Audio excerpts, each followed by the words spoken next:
how much I put it in? Half teaspoon of sea salt. Wonderful.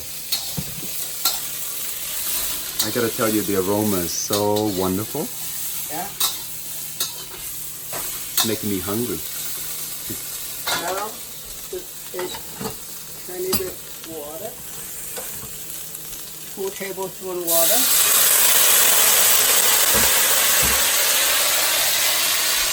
And this is black mother chili sauce. If chili you like sauce. spicy, you add a little chili in there.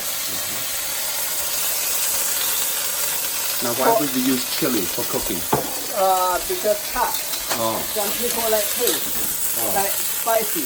flavor. Flavor. Adding flavor. Yeah, but Cantonese cooking, we don't eat the chili. This kind of Sichuan style. My wife from Sichuan. Oh, I see.